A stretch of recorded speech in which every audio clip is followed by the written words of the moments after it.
আজকাল বাড়িতে থেকে একটু বোর হয়ে যাচ্ছি, সেই জন্য ভাবছি মাঝে সাঝে একটু এদিক ওদিক ঘুরতেও যাব, একা যাব, যাতে মনটা ভালো লাগে, নিজের মতো করে ঘুরবো।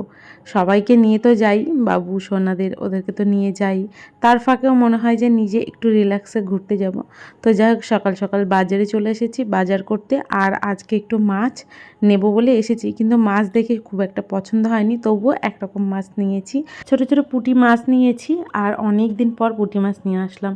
তো যাই হোক, বাড়িতে চলে এসেছি। আর আসার সময় না একটু মাটনও নিয়ে এসেছি, অনেক দিন ধরে মাটন খাওয়া হয় না, আর ছেলেদের বায়নাও ছিল, আর সেই জন্য অল্প মতো একটু মাটন নিয়ে এসেছি, আর ওই যে পুঁটি মাছ নিয়ে এসেছি।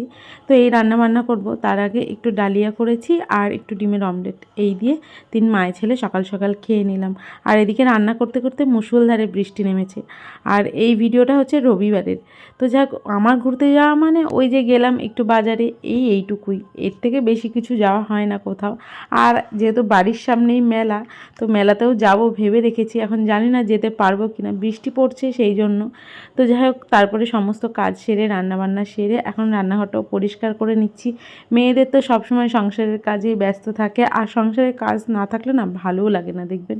তবু মাঝে মাঝে মনে হয় যদি একটু ছুটি পেতাম ভালো হতো। তো যাই হোক, সব কাজের মধ্যেও নিজেকে একটু সময় দিয়ে যাচ্ছি একটু মেলায়।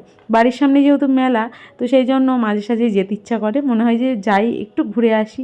রোজ তো আর যেতে পারবো না, রোজ অনেক কাজ থাকে, সেই জন্য যাওয়া হয় না। ছেলেদের যেহেতু পরীক্ষা, সেই জন্য রোজ যেতেও পারবো না।